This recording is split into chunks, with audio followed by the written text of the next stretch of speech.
महासागर विज्ञान में हमने बहुत सारी चीज़ें पढ़ी और ये भी देखा कि महासागर हमारे लिए कितने यूज़फुल हैं और हम महासागरों को कितना नुकसान पहुंचा रहे हैं या कितना फ़ायदा पहुंचा रहे हैं। ये तो हमने प्रदूषण वाले चैप्टर में देखा ही है कि हम महासागरों को क्या दे रहे हैं।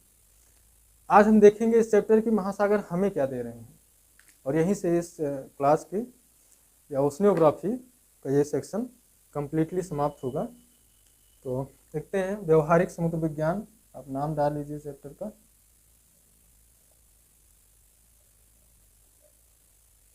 व्यवहारिक समुद्र विज्ञान या अप्लाइड ओशनियोग्राफी। तो इस लेक्चर में यही देखना है कि महासागर विज्ञान का किस प्रकार से इसका व्यवहारिक उपयोग किया जा सकता है, यानी एक ऐसा उपयोग जो हमारी आवश्यकताओं को भी पूरा कर रहा है और महासागरीय जीवन को नष्ट भी नहीं कर रहा है। तो इसका अध्ययन हम इसी चैप्टर में करना है। महासागरीय संसाधनों का भी हम उपयोग कर लें, हमारा भी कल्याण हो और महासागरीय जो जीव जंतु हैं उनका भी कल्याण हो, जो कि बहुत अच्छे से कल्याण कर रहे हैं हम। प्रदूषण वाले चैप्टर में तो आपने देखा ही है किस तरह से कल्याण हो रहा है। तो देखते हैं यूज ऑफ ओशन, कैसा यूज कर रहे हैं हम ओशंस का। यूज ऑफ ओशन अलग अलग चैप्टर्स में हमने ये पढ़ा है कि किस प्रकार से हम ओशन का उपयोग कर रहे हैं। जैसे ऊर्जा के रूप में कर रहे हैं, हमने पढ़ाया आपको ज्वार भाटा, उस समय बताया था ज्वारीय ऊर्जा है।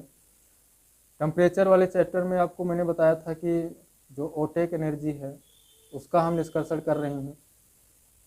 समुद्री संसाधन वाले चैप्टर में मैंने आपको बताया था कि जैविक और अजैविक संसाधन कितनी भारी मात्रा में है और जिनका हम इस्तेमाल कर रहे हैं।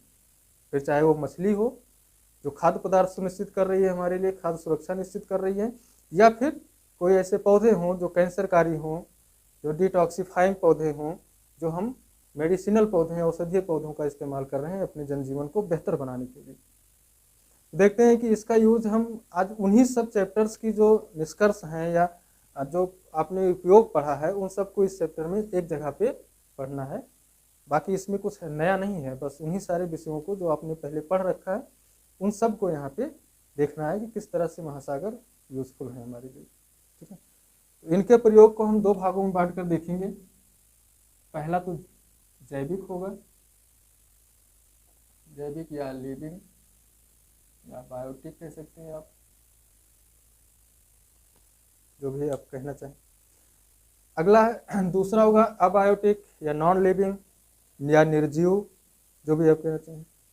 तो सबसे पहले हम देख लेते हैं कि जैविक या सजीव जो हैं या बायोटिक या लिविंग, इनका हम क्या उपयोग कर रहे हैं महासागरों में। तो सबसे पहले तो हम एग्रोकल्चर और एक्वाकल्चर पे ध्यान देते हैं। महासागरों में दो कल्चर होती है, कल्चर एग्रो और एक्वाकल्चर, मतलब कि खेती भी होती है। महासागरीय जल के जो क्वालिटी होती है वो खारेपन की होती है, खारापन होता है। तो हमारे पास जो तटीय क्षेत्र के लोग हैं जो महासागर से संबंध रखते हैं, वो लोग महासागरीय क्षेत्र में बाड़ बना करके इस तरह की खेती करते हैं। होता क्या है कि जो यहाँ छिछला जल होता है महासागरों का, वहाँ पे कुछ धान की किस्में भी ऐसी हैं जो सैलिनिटी को सह लेती हैं, उसमें वो अनुकूलित होती हैं सर्वाइव करने के लिए। तो बाढ़ का खेत बनाए और वहाँ पे धान की फसल लगा दिए। वैसे इतने क्षेत्र को वो क्या किए, कवर किए, यहाँ पे धान की फसल लगाए, चावल भी हो रहा है। क्योंकि यहाँ पे समुद्री जल जो है वो कंटिन्यू बना हुआ है, वो जल में रहने वाले, जल में सर्वाइव करने वाले पौधे हैं। ऐसी खेत कृषि है जो जल में लगातार रहते हैं। धान में तो बहुत सारी फसलें हैं ऐसी। फिर क्या हुआ, ये तो हो गया एग्रोकल्चर, इनको तटीय क्षेत्र के लोगों को यहाँ से धान प्राप्त हो रहा है, चावल मिल रहा है। लेकिन यहाँ कंटिन्यूअस जल होने के कारण यहाँ पे क्या है, मछलियां भी हैं। तो यहाँ पे मछलियों की भी एक खेती कर रहे हैं, यहाँ चारा डाल रहे हैं और मछलियां आके यहाँ पे चारा ले रही हैं और उनको भोजन दे रही हैं। चावल भी मिल गया, मछली भी यहीं पे इनको मिल गई। और इसी क्षेत्र में मैंग्रोव जैसे वन भी पाए जाते हैं, ऐसी लकड़ियां भी इनको मिल गई जो जल में सड़ती भी नहीं है और इनके जलाने के लिए यूजफुल भी होती हैं। एग्रो एक्वाकल्चर के माध्यम से एक ही जगह पे इन्हें लकड़ी जलाने के लिए मिल गई, मछली सब्जी बनाने के लिए, और चावल मोटा भोजन हो गया, ये आराम से ये खा पी सकते हैं। तो एक संसाधन के रूप में तो महासागर हमें ये दे रहे हैं, एग्रो एक्वाकल्चर दे रहे हैं। आगे देखा जाए अगर तो मैंग्रोव वनस्पतियों का अलग से चर्चा कर लेते हैं। मैंग्रोव बहुत इंपॉर्टेंट है।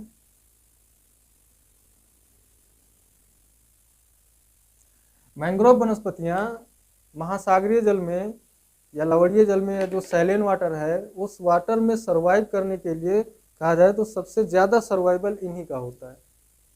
ये वनस्पतियां महासागरों के जल से नमक को छानने में सक्षम होती हैं। इनकी लकड़ी बहुत मजबूत होती है। ये तट क्षेत्र में एक जाल नुमा होती हैं, यानी तटीय क्षेत्रों की जो मिट्टी होती है उसको भी बनाए रखती हैं, प्लस जो महासागरीय तूफान है उससे भी हमें सुरक्षा प्रदान करती है। तो महासागर आपको बचाने के लिए अपने अंदर ही एक ऐसे बगीचे को बनाया है, एक ऐसी वनस्पति को डेवलप किया है जो आपकी सुरक्षा उनसे कर रही है। महासागरीय लहरों, सुनामी और उनके जल के कटाव से जो आपका स्थल जा रहा है उसकी सुरक्षा के लिए उन्होंने खुद ही एक ऐसे पौधों को अपने अंदर सरवाइव करने के लिए बनाया है जो कि आपकी सुरक्षा सुनिश्चित कर रहे हैं। और यहाँ बहुत भारी मात्रा में आपको डाइवर्सिटी भी मिलती है मैंग्रोव वनस्पति में। दुनिया का सबसे बड़ा मैंग्रोव क्षेत्र आपके पास है बंगाल की खाड़ी की सुंदरबन है, ये सुंदरबन डेल्टा में है। ये हो गया इसका जैविक उपयोग है हम कर रहे हैं।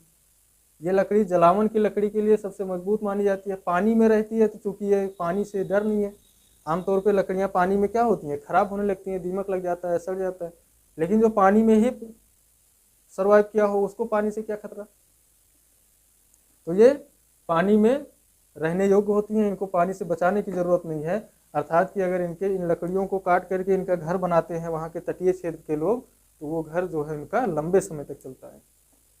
ठीक है। इनका और यूजेज जो है, समुद्र हमें जैविक रूप से एक औषधीय पौधे भी देते हैं। औषधीय पौधों में मैंने आपको पढ़ाया था खनिज संसाधन में, औषधीय पौधे इसमें दो तरह के पौधे होते हैं। एक तो होते हैं जो एंटी कैंसरकारी होते हैं या कार्सिनोजेनिक होते हैं, या आपने प्रति कैंसरकारी कह सकते हैं। जो प्रति कैंसरकारी पौधा होता है या एंटी कार्सिनोजेनिक पौधा होता है, एक मैंने बताया था डिनोफ्लैग इलेट्स एक पौधा है, डिनोफ्लैग इलेट्स। ये एंटी कैंसरकारी होता है या प्रति कैंसरकारी पौधा होता है। इससे कैंसर के इलाज के लिए दवा बनती है। होता क्या है कि हम पहले प्रदूषण करते हैं और फिर मछलियाँ खाते हैं और फिर कैंसर होता है, फिर महासागरों के पास जाते हैं और फिर वो हमको दवा भी देते हैं। ठीक है। एक पौधा होता है जो डिटॉक्सिफाइंग होता है।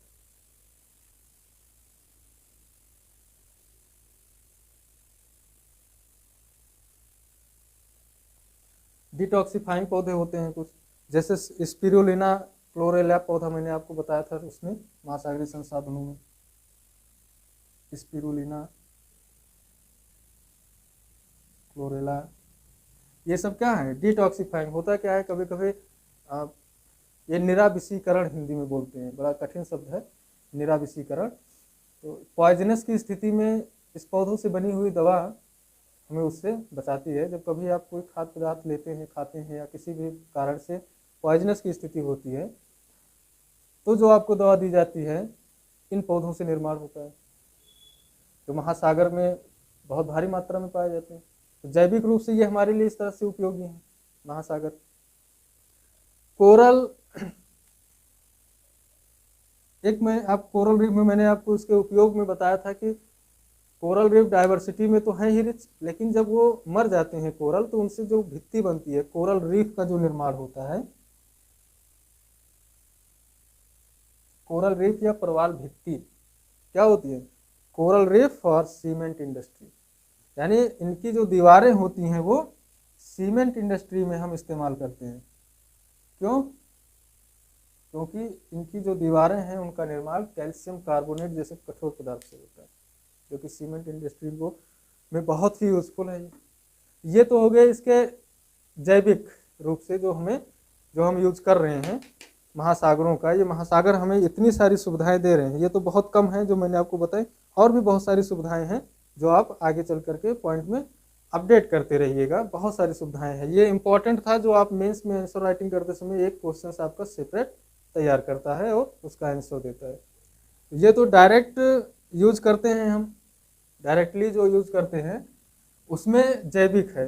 अब ये भी यहाँ पे थोड़ा सा ये लिख लीजिए, डायरेक्ट मतलब जो प्रत्यक्ष रूप से हम इसका उपयोग कर रहे हैं। ठीक है। अब जैविक रूप से अगर ये हमें इतने सारे सुविधाएं दे रही हैं, महासागर दे रहे हैं, तो फिर इनकी जो अजैविक रूप से जो सुविधाएं हैं जिनका हम इस्तेमाल कर रहे हैं, यूज कर रहे हैं, उसमें कौन कौन से शामिल होंगे वो भी एक जगह देख लेते हैं।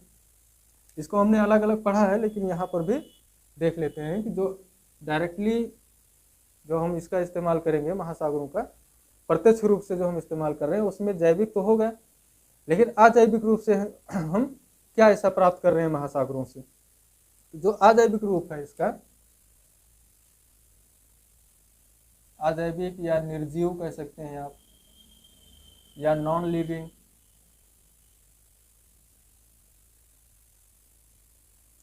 इसमें जो सबसे पहली चीज हमें प्राप्त होती है वो क्या प्राप्त हो रही है, हम महासागरीय निक्षेपों का क्या कर रहे हैं, अध्ययन कर रहे हैं।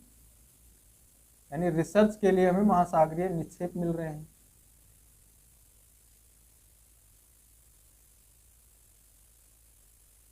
इससे क्या फायदा होगा, जो हम महासागरीय निक्षेप का अध्ययन कर लेंगे तो महासागरों में जो पदार्थ पड़े हुए हैं निक्षेप के रूप में, उनका अध्ययन करने के बाद में हम डिसाइड कर पाएंगे हमारे कितना यूजफुल है हमारे लिए।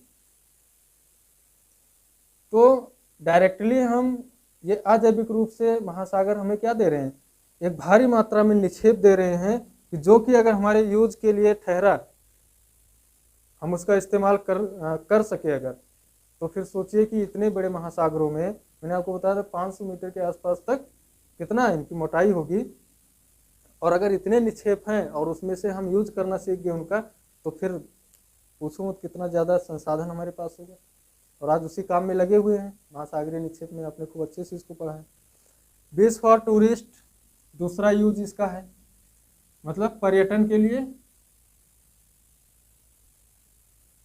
पर्यटन के लिए हमको क्या प्रोवाइड करा रहे हैं, बीच प्रोवाइड करा रहे हैं, जहाँ पे जो समुद्र का किनारा होता है उसको बीच बोलते हैं। ठीक है। तो पर्यटन के लिए उपयोग,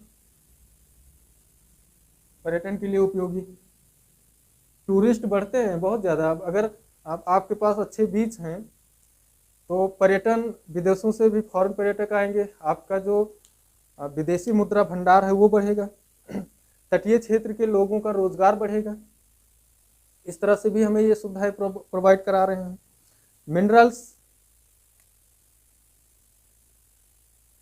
खनिज पदार्थ,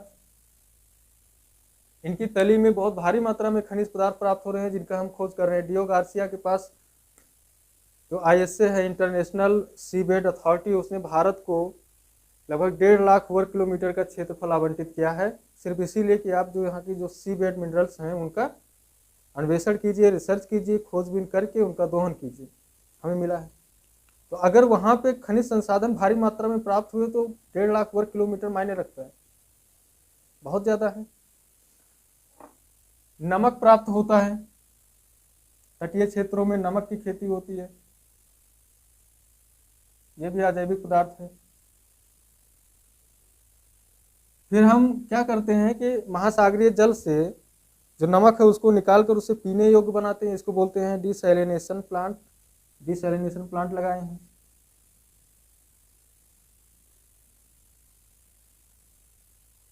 इसका काम क्या है, नमक को निकालकर जल पीने योग्य बनाना।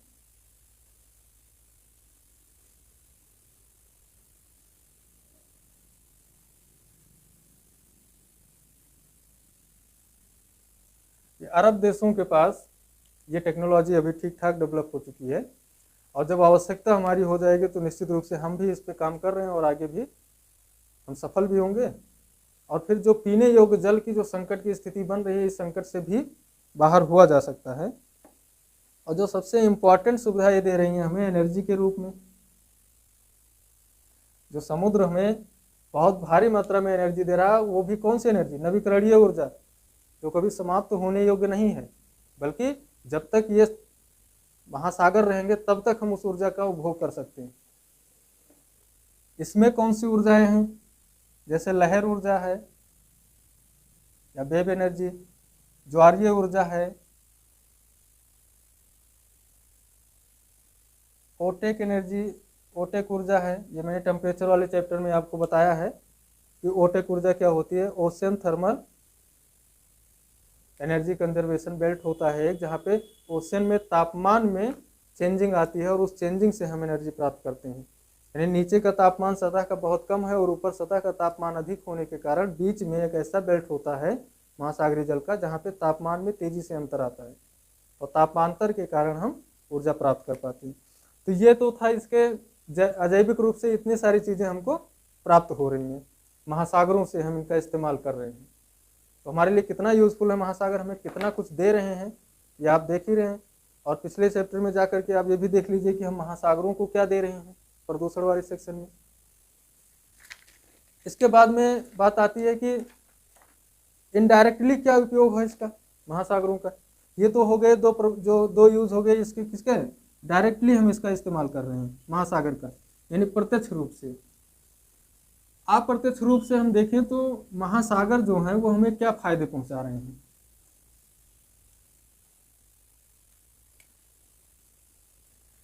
जो इनडायरेक्ट इसका यूज है, इसमें सबसे पहला यूज तो यह है कि जो तटीय जलवायु है,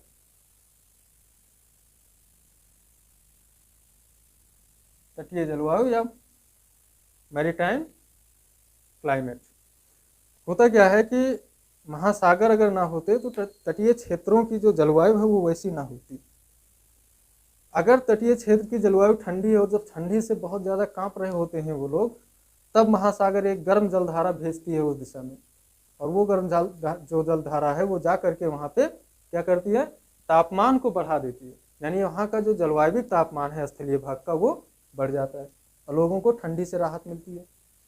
ऐसे जब कहीं पे बहुत ज़्यादा गर्मी होती है, जैसे अफ्रीका का पश्चिमी तट है, तो फिर एक ठंडी धारा आती है उधर से, कनारी की ठंडी धारा, और वहाँ के तापमान को, जो जलवायु तापमान है उसको कम करती है और लोगों को आराम महसूस होता है। तो ये डायरेक्ट तो नहीं, लेकिन इनडायरेक्ट रूप से जो महासागर है ये हमारे जलवायु को प्रभावित कर रहा है, जो हमारे लिए पॉजिटिव है कि नहीं। दूसरा जो इसका इनडायरेक्ट इम्पैक्ट है, यूज है, वो है वाटर साइकिल में।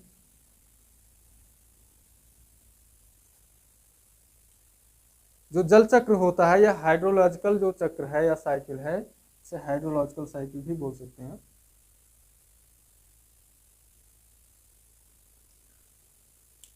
अगर समुद्र ना होते तो जो जल चक्र है, क्या ऐसा जल चक्र मेंटेन हो पाता? कभी नहीं हो पाता। भाई जल चक्र में इनका बहुत बड़ा योगदान है कि जब समुद्रों से वाष्पीकरण होगा ठीक ठाक, जब समुद्र वाष्पित हो करके समुद्र का जल ऊपर जाता है तभी वो मीठा जल बन पाता है। क्योंकि अगर ऐसे हम इस्तेमाल करें तो वो क्या है? नमकीन है, नमक है उसमें, तो हम पी तो सकते नहीं, उस जल का इस्तेमाल कर नहीं पा रहे हैं। लेकिन जब वाष्पीकरण होता है समुद्रों का, तो नमक का वाष्पीकरण होता नहीं है, जल का ही वाष्पीकरण हो रहा है, और जल एटमॉस्फेयर में पहुंच करके समुद्रों में नहीं बल्कि स्थलीय भागों में वो पहुंचते हैं जलवाष्प, और स्थल क्षेत्रों में नहीं, हमारे आपके छत पे वर्षा होती है और हमारे आपके यहाँ का वाटर लेवल मेंटेन होता है। हमारे प्रदूषण को वही जल नदियों के द्वारा फिर समुद्र में ले जाकर डालते हैं, फिर वाष्पीकरण होता है। तो इस प्रक्रिया में क्या होता है कि जो हमारी पेयजल की आवश्यकता है वो भी पूरा करते हैं। ये सब क्या है? ये इसके इनडायरेक्ट यूज हैं जो हम कर रहे हैं और जो हमको लाभान्वित कर रहे हैं। ये था यूज ऑफ ओशंस, या फिर आप व्यवहारिक समुद्र विज्ञान, जिसमें आपने देखा कि समुद्र का हम डायरेक्ट और इनडायरेक्ट उपयोग कर रहे हैं और किस हिसाब से उपयोग कर रहे हैं। ऐसा लगता है कि पूरा जीवन ही समुद्रों पर निर्भर है और आगे चलकर है भी। तो आज ये क्लाइमेटो ओशनोग्राफी का चैप्टर महासागर विज्ञान के व्यवहारिक अध्ययन के साथ में